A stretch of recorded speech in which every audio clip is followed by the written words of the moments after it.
అన్నయ్య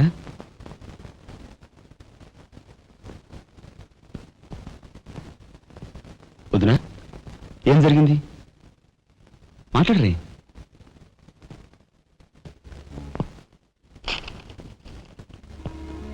అన్నయ్య ట్రైన్ ఛార్జీల వరకు డబ్బు నాకు అందింది కనుక ఢిల్లీ బయలుదేరి వెళ్తున్నాను. ఇన్నాళ్ళ నుంచి మన కుటుంబ బరువు బాధ్యతలను ఒక్కడవే మోస్తున్నావు. నేను ఐఏఎస్ పాస్ అయి నీ బరువులో పాలు పంచుకోవాలనుకున్నాను. ఇంకా 5 రోజులు గడువు ఉంది. ఈ 5 రోజుల్లో మీరు నాకు ఆ అవకాశం ఇవ్వలేకపోతే మన కుటుంబ బరువు బాధ్యతల్లో పాలు పంచుకోకపోగా నేను మీకు అదనపు బరువునవుతాను. అది నాకు ఇష్టం లేదు. ఆ పరిస్థితే ఎదురైతే నా బరువుని ఈ లోకం నుంచి శాశ్వతంగా ఇస్తా వైసే. ఎలాగైనా సరే పెద్ద మనసు చేసుకుని ఆపదను మీరే గట్టెక్కించాలి. మీ మేలు ఈ జన్మలో మర్చిపోలేదు. అది సరేనయ్యా. బీది తమ్ముడు కరెక్ట్ చదువు పూర్తి అవ్వాలంటే నీకు 25,000 కావాలి. కానీ ఏం చూసి ఇమ్మంటావు? ఉన్న ఇల్లు కాస్త తనక పెట్టావు. ఇప్పుడేం తనక పెడతావు? కాబోయే మీ తమ్ముడు కలెక్టర్గిరి తనక పెడతావా?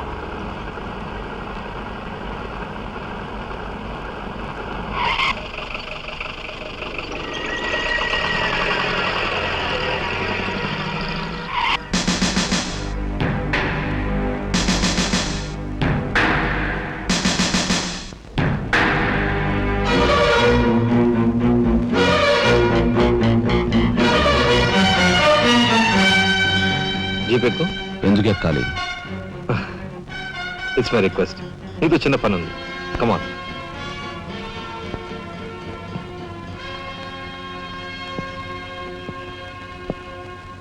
మీరు ఆడుకునే ఈ స్థలానికి నన్ను ఎందుకు రమ్మన్నట్టు? ఈ ఆటకి మన జీవితానికి చాలా దగ్గర సంబంధం ఉంది కాబట్టి. ఈ రెడ్ బాల్స్ ఉన్నాయి చూసావు, ఇవి మామూలు జనం అన్నమాట. ఇక ఈ pink, blue, black, yellow, brown, green ఇవన్నీ సిటీలో కాస్త పలుకుబడి ఉన్న వ్యక్తులు. ఇకపోతే ఈ వైట్ బాల్ నేనన్నమాట. ఇందులో ఏ బాల్నైనా కదిలించే కెపాసిటీ, కావాలనుకున్న కార్నర్లోకి తోసేసే కెపాసిటీ ఈ తెల్ల బంతికి ఉందన్నమాట. అంటే నాకు.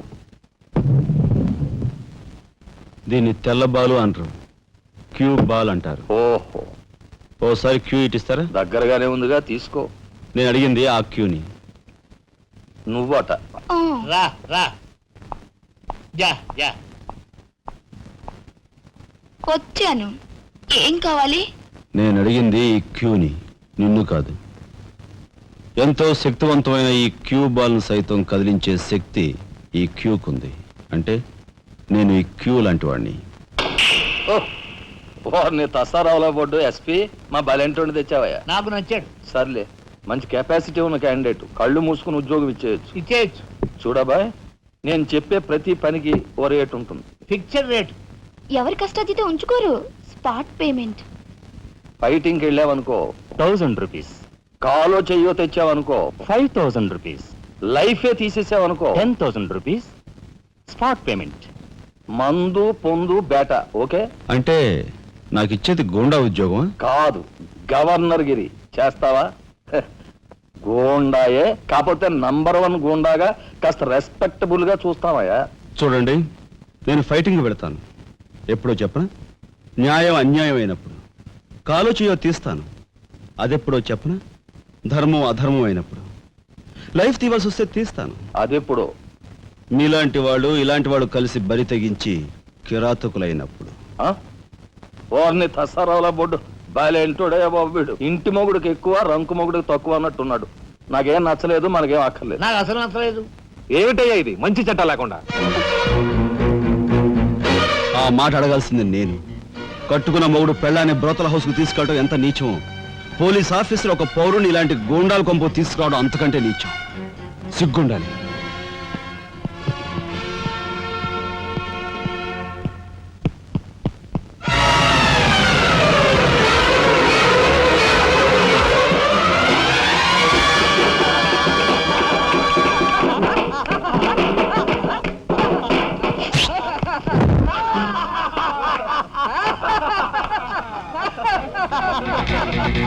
Ha ha ha ha!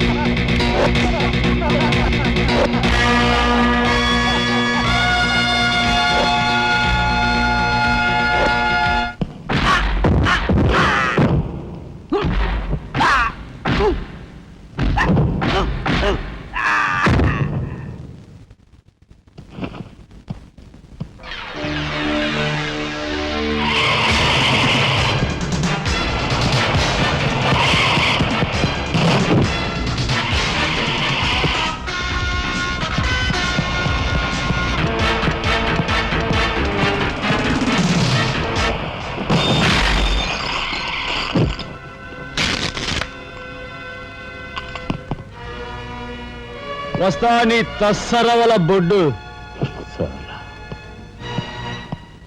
అన్నయ్య ఇక లాభం లేదు. వాడేసేనా? చెయ్యి తెగిందని కత్తి పారేసుకుంటామా కనకాంబరం? వాడి కెపాసిటీ ఏమిటో కళ్ళారా చూశాం గనక వాడిని బ్రతిమాలో బామాలో బెల్లించో నెమ్మదిగా మన అండర్లోకి తెచ్చుకోవాలి, అంతేగాని ఖర్చు పెట్టేయకూడదు. నిజమే, అలాంటి కెపాసిటీ ఉన్నవాడిని ముసలి వాళ్ళైతే పెంచుకోవాలి, పడుచు వాళ్ళైతే ఉంచుకోవాలి. ఓసిని తస్సరవల లడ్డు మరి పెద్ద పెద్ద డైలాగులు చెప్పేస్తున్నావు.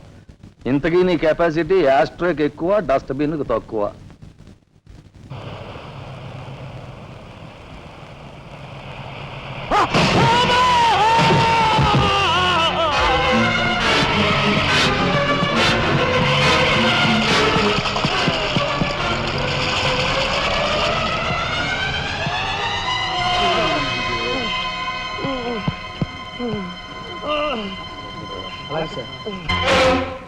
కార్ యాక్సిడెంటా?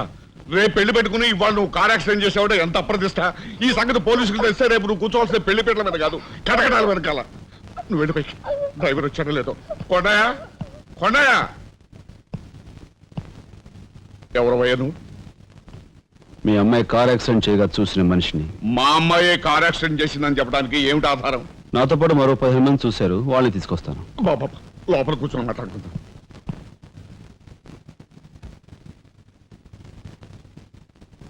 బాబు, రేపే మా అమ్మాయి పెళ్లి. ఈ సంగతి నలుగురికి తెలిస్తే దాని పెళ్లి అయిపోయి మా ఇంటి పరువు పోవడమే కాకుండా బంగారం లాంటి దాని భవిష్యత్తు నాశనం అయిపోతుంది. అందుకని అందుకని ఈ కేసు నెత్తి మీద వేసుకునే మనిషి ఎవరైనా దొరుకుతాడేమోనని. దొరికితే చెయ్యన్నారు వాడిని ఎత్తినేసి వాడికి అన్యాయం చేద్దామనా?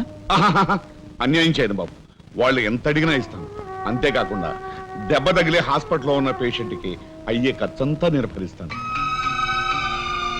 నిర్లక్ష్యంగా కారు నడిపి ఓ మనిషి అవిటివాడైపోవటానికి కారకుడయ్యాడు కనుక కోణిదెల రాజారాం అనే ఈ ముద్దాయికి ఐపీసీ సెక్షన్ 348 క్రింద 6 నెలలు కఠిన కారాగార శిక్ష విధించటమైనది. సూపరింటెండెంట్ గారు పిలుస్తున్నారు.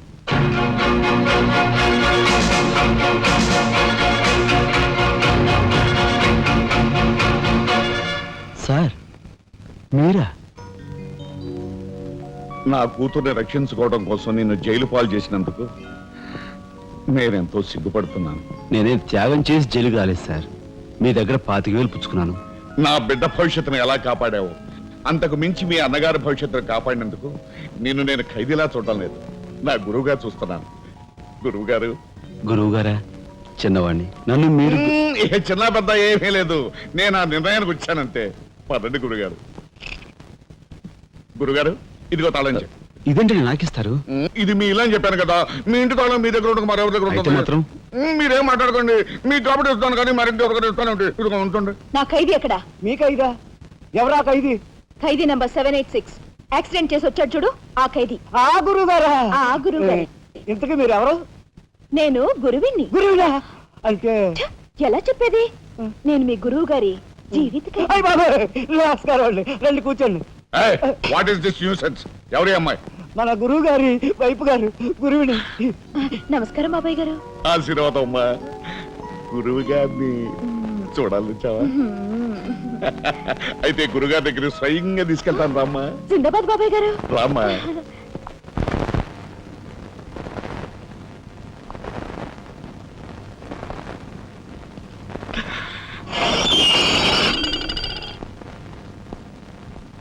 ఆహా, సీతాకోక చిలుకల్లాగా, చిలకా గోరింకల్లాగా ఎలా బిలమిలా మిరిసిపోతున్నారు.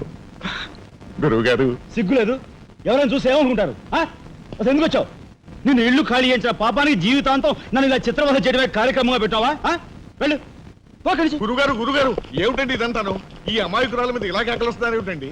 ఎవరు అమాయకురాలు? మీ భార్య గారండి. తానా? నా భార్య? మీకు మతిపోయిందా? చూడండి బాబాయ్ గారు, భారతదేశంలో భారతీయులు ఎక్కడైనా పరాయి మగాండి పట్టుకుని నా మొగుడు అంటుందా? తండ్రి లాంటి వారు మీ కూతుర్ని మీరనే న్యాయం చెప్పండి. అలాగేనమ్మా. All right. నేను తాళి కట్టిన ఇల్లాలే అయితే నేను కట్టిన తాళేది, నల్లపూసలేవి, కాలికి మెట్లేవి చూపించమనండి. కమాన్. కరెక్ట్. చూడమ్మా, ఒక్కసారి ఆయన అడిగినవన్నీ చూపించేసి నీ పాతివ్రత్యాన్ని నిరూపించమ్మా.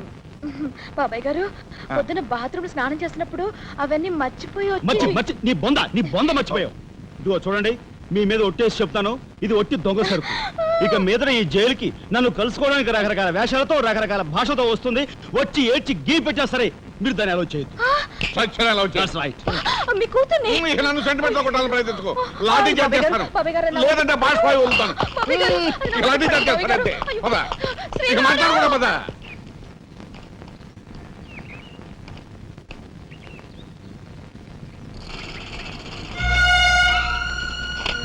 చిరంజీవి రాఘవకు ఆశీర్వదించి రాయినది. నా పేరు జగన్నాథరావు, జైలు సూపరింటెండెంట్గా పనిచేస్తున్నాను. మా అమ్మాయి కారు యాక్సిడెంట్ చేస్తే నీ చదువు నిమిత్తం నీ తమ్ముడు ఆ నేరాన్ని తన మీద వేసుకుని ఈ 25,000 నీకు పంపమన్నాడు. ఈ విషయం ఎవరికీ తెలియజేయొద్దన్నాడు.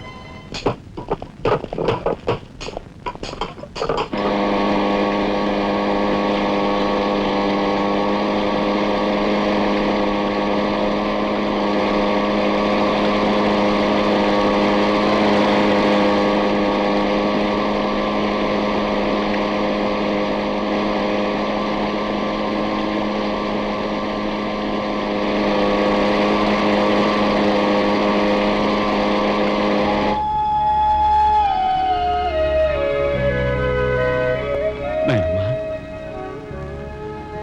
ఒరే చిన్నాడా, ఏమిట్రా ఇది? నేనేం చేయకుండా పని చేయలేదు నాయనమ్మా.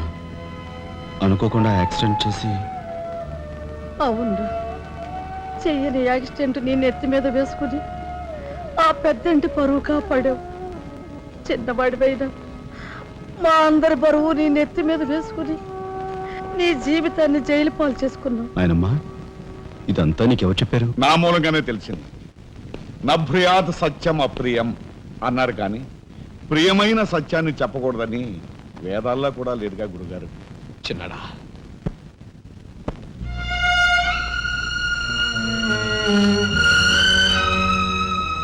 తమ్ముడు, అందరికంటే చిన్నవాడువైనా ఎంతగా ఎదిగిపోయావురా. బాబాయ్ ఎలా ఉన్నారమ్మా?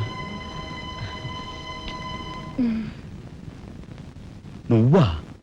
గట్టిగా రోబకయ్య, నిన్ను చూడాలనిపించి మనసుండు బట్టలేక వచ్చేసాను. పెద్ద బాబాయ్కి తెలిస్తే మెడ పెట్టుకుని బయటకు గెంటేస్తాడు. నిన్ను చూస్తే చాలా ముద్దొస్తుంది. అల్లు పని ఓ ముద్దిచ్చి గట్టిగా పట్టుకో. ఇక దగ్గరికి లాగు. నేను కాదు, వాళ్ళ అక్కని. పైకి లే. పద. బాబు, ఆ అమ్మాయి ఎవరో కాదు బాబు, మా అమ్మాయి. వస్తాంరా చిన్నాడా, జాగ్రత్త. బాబు పోలీస్ అబ్బాయి, మా వాడిని కాస్త జాగ్రత్తగా చూసుకో. అలాగేనమ్మా. వస్తానురా. వస్తాం బాబాయ్. ఓకే ఆ, వస్తానండి. అలాగే వస్తాం బాబు. ఉంటా వదినా.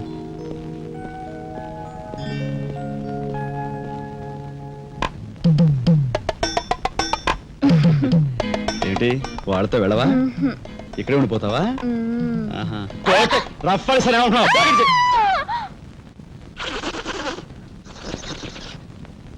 నమస్కారం అండి. అక్షీ అక్షీ, నా పేరు గాలి సుబ్బారావు అండి. నీ మొహం చూస్తేనే తెలుస్తుంది లేవయ్యా, నువ్వు ఈదురుగాలికి ఎక్కువ సుడిగాలికి తక్కువ. వచ్చిన పని ఏమిటో చెప్పు. ఓ మడిసిని మర్డర్ చేసి పెట్టాలండి. ఎవరిని? ఈ నస్కుళ్ళు పిసుకుళ్ళు ఇనుపగజ్జల ఏకాంబరం గారికి నచ్చు. ఆయనకు వచ్చావయ్యా, చెప్పు. ఊరి ఎమ్మెల్యేనండి. ఏమిటి మన ఎమ్మెల్యే ఇందు వద్దమ్మా? ఆవిడ మర్డర్ అయిపోయిందనుకోండి, మళ్ళీ ఎలక్షన్ వచ్చేస్తాదండి.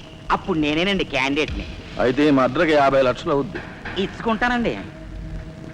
ఇవాళ ఏకాదశి, ఏకాశి మరణం, ద్వాదశి దహనం, త్రయోదశి అసెంబ్లీలో సంతాప తీర్మానం. ఓహో, ఏమి జాతకురాలయ్యా.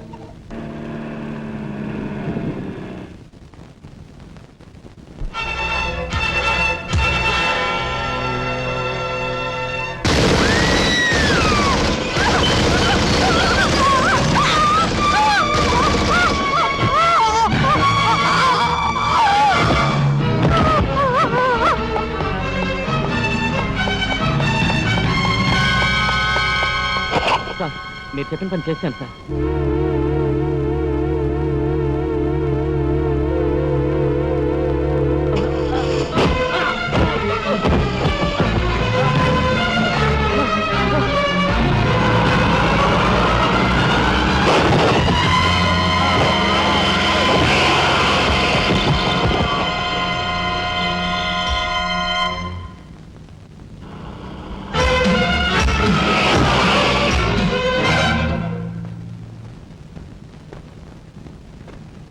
నా పేరు రఘుపతి అండి. ఏం చెప్పండి. రాత్రి ఎమ్మెల్యే ఇందోదన గారి మద్దతు జరిగింది కదండి, ఆ సమయంలో వారితో మాట్లాడదాం నేను అక్కడికి వెళ్ళానండి. Is it?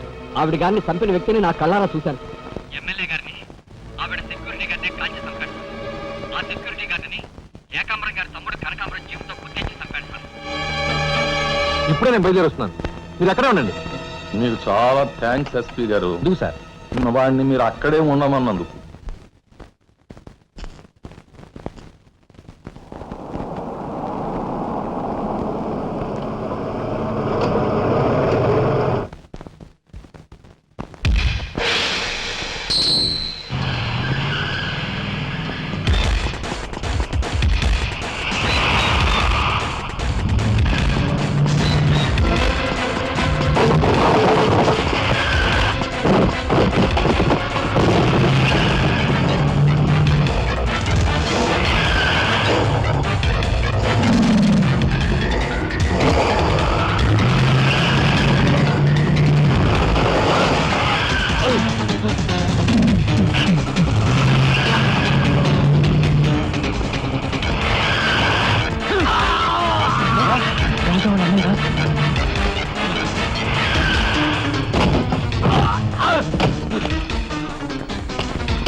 నాగరాజు సార్, ఎందుకైనా మంచిదా శవం మీద నుంచి లారీని పోనీ.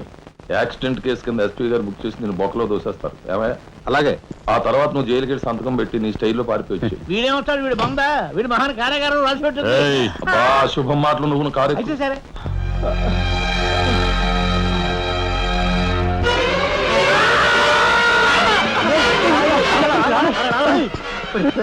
భయం వేస్తుందిరా. అన్నయ్య చంపిన విషయం రాజాకి చెప్పేద్దాంరా. వద్దురా, నీకన్నా మర్చిపోయిందా? చెప్పకపోతే ఎలా రా? ఇంత ఘోరం జరిగాక. రాజాకి ఈ విషయం తెలిస్తే ఏమవుతుందో తెలుసా? ఏమవుతుంది? ఏమవుతుందిరా? ఏమవుతుందంటావరా? చిన్న చదువు కోసం చేయని మీద వేసుకుని జైల్లో కూర్చున్నాడు. ఇప్పుడు పెద్ద హత్య విషయం తెలిస్తే వాళ్ళందరూ నరికి పోగులు పెట్టి ఉరికమ్మ వెళ్తాడు. చూస్తూ రాదని చంపుకుంటావరా? మాట్లాడమే. సార్, ఐఎమ్ సారీ మిస్టర్ రాజా. దేనికి సార్? మీరు కార్పెంటరీ పని చేస్తుండగా ఒక కబురు వచ్చింది. మీ పెద్దన్నయ్య. మా పెద్దన్నయ్య? ఏమిటి సార్? ఏం జరిగింది? చనిపోయాడు.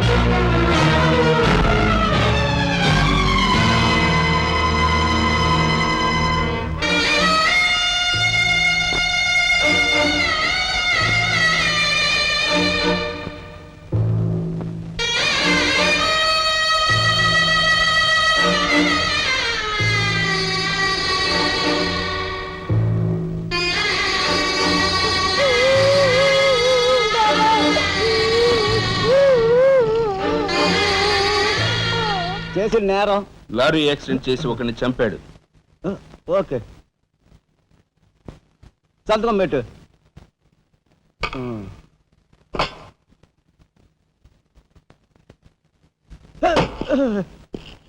నేరస్తుని మీకు అప్పగించాం. Shall I take leave sir? Okay. ఏం చేశాడు? లారీ యాక్సిడెంట్ లో ఎవరినో చంపాడంటండి. తీసుకెళ్ళి చల్లబడాయి. ఓయ్ 302 402 ఓపెన్ ది సెల్.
ఇన్స్పెక్టర్.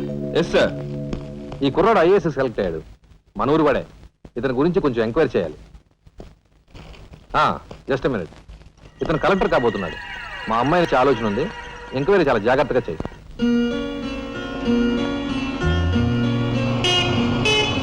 ఇదే మా అయితే.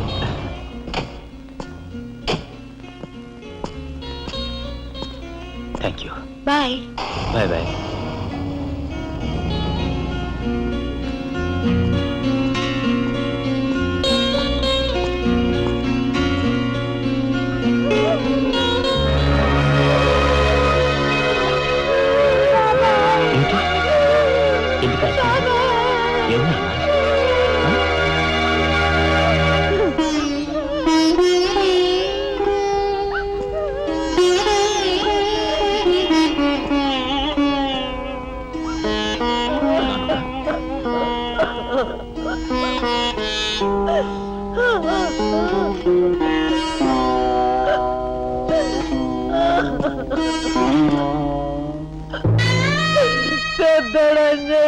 వెళ్ళిపోయాడు రా రాఘవ. ఈ సంగతి నీకు తెలిస్తే నీ చదువు పాడైపోతుంది. చిన్నాడు తెలియపడుతుంది అన్నాడు రా.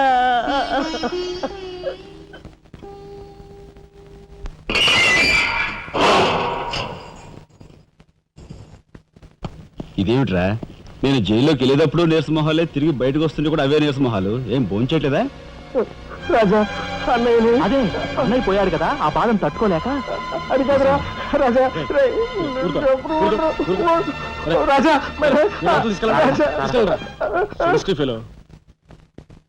ఉంటాను సార్. నానమ్మా, ఎస్పీ గారు. నమస్కారం అమ్మా. నా పేరు శ్రీనివాసులు. ఈ అమ్మాయి మా అమ్మాయి లత. కూర్చోండి బాబాయ్ గారు. థ్యాంక్స్. కూర్చోండి.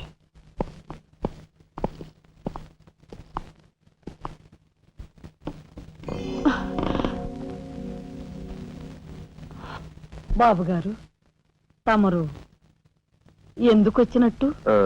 సందర్భమో అసందర్భమో తెలీదు. ఓ శుభకార్యం గురించి అడుగుదామని వచ్చాను. అంటే అదే మా అమ్మాయికి మీ అబ్బాయికి పెళ్లి సంబంధం విషయమై పెద్దలు తమరితో మాట్లాడదామని.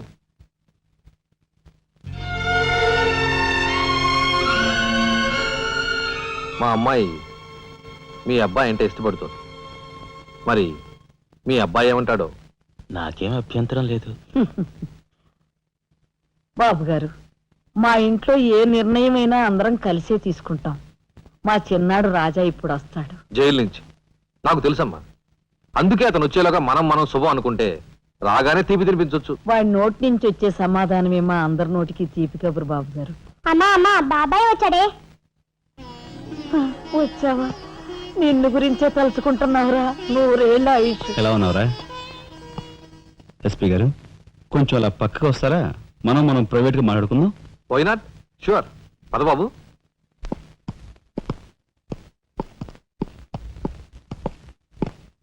ఏమిటి తతంగం అంతా? అదేమిటి బాబు, ఆ మాత్రం తెలీదా? నిశ్చితార్థం. పోలీసు వై ఉండి హంతకులతో చేతులు కలిపే నీలాంటి వాడితో వెయ్యం అంటే మా ఇంట్లో మనుషులే కాదు, కుక్క కూడా నేను 10 ఆమళ్ల దూరంలో ఉంచుతుంది. నా సంపదకి మీ దరిద్రానికి 100 ఆమళ్ల దూరం ఉందని తెలిసి కూడా ఏరి కోరి మీ సంబంధం కోసం ఎందుకు వచ్చానో తెలుసా? మీ అన్నయ్య కలెక్టర్ అవుతున్నాడని. తెలుసు. కలెక్టర్ అల్లుడు చేతిలో ఉంటే అడ్డు ఆపు లేకుండా నేరాలు సాగించుకోవచ్చు అనే నీ నీచ బుద్ధి నాకు బాగా తెలుసు. నేనెంత నీచునో నీకు అర్థమైందిగా. ఇప్పుడు నువ్వు ఈ సంబంధానికి అడ్డుపడ్డావనుకో, ఏం చేస్తావు? నేను ఈ రోజే జైలు నుంచి వచ్చాను. అవసరమైతే పెద్ద నేరం చేసి మళ్ళీ జైలుకి వెళ్ళటానికి రెడీ. చూడు బాబు, ఎవరైనా కలెక్టర్ అయ్యే ముందు అతని ఫ్యామిలీ బ్యాక్గ్రౌండ్ గురించి ఎంక్వైరీ చేసి పోలీస్ రిపోర్ట్ పంపాలి. చూడు, ఇది మీ అన్నయ్య గురించి ఎంక్వైరీ చేసి నన్ను రిపోర్ట్ పంపమని గవర్నమెంట్ నాకు రాసిన లెటర్. నువ్వు చెయ్యి నేరం మీద వేసుకుని మీ అన్నయ్యని ఆ డబ్బుతో చదివించావని నేను ఎంక్వైరీలో తెలుసుకున్నాను. మీది చాగమూర్తుల ఫ్యామిలీ అని రాశాననుకో, మీ అన్నయ్య కలెక్టర్ అవుతాడు. కాదు నేరస్తుల ఫ్యామిలీ అని రాశాననుకో, బిల్ కలెక్టర్ కూడా కాడు.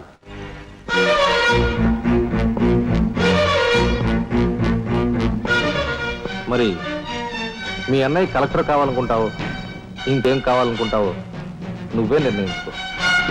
నేను వస్తాను, లోపల నా కోసం ఎదురు చూస్తుంటాను. బాయ్.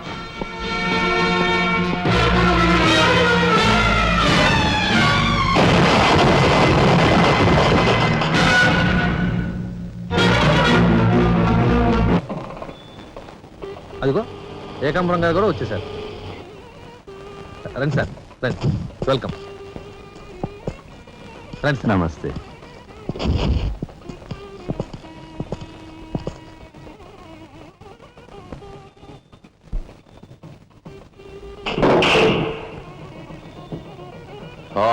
సరవల బొడ్డు ఎస్పీ మంచి కెపాసిటీ అయినోడు. చాకులాంటి కుర్రాడితో రిలేషన్షిప్ కలిపేసావు. చేయి జారిపోకుండా చూడు, ఎప్పటికైనా మనకు ఉపయోగపడతాడు. అవును సార్. ఆ మంచి మనిషికి శ్రద్ధాంజలి గడిస్తూ ఈ పుష్పమాల సమర్పించండి. పాము తరిస్తాడు. రఘుపతి గారు, ఒక్క నిమిషం సార్. వీడియో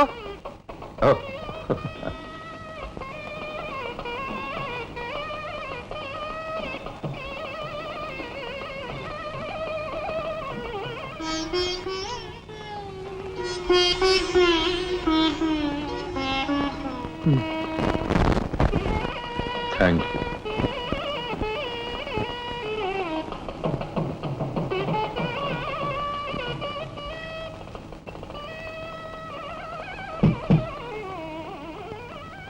మాట్లాడి బాగా అలసిపోయావని నీకోసం తీసుకొచ్చాను. థ్యాంక్స్. ఆ? మ్మ్హ్మ్. ఇదిగో మన ఇద్దరం ఓ పని చేద్దావా? పైనా? అది కాదు, వాళ్ళిద్దరు పెళ్ళైపోగానే మనిద్దరు వెళ్ళి పెళ్లి పెట్టి మీద కూర్చుందాం. నువ్వు తాళి కట్టు, నేను కట్టించుకుంటాను. రఫ్ ఆడిస్తానేమనుకున్నావా? ఆడించు ఆడించు. అవతల చిన్నబాబు గారు తాళి కట్టేస్తున్నారు. నేను దగ్గర లేకపోతే ఎలా?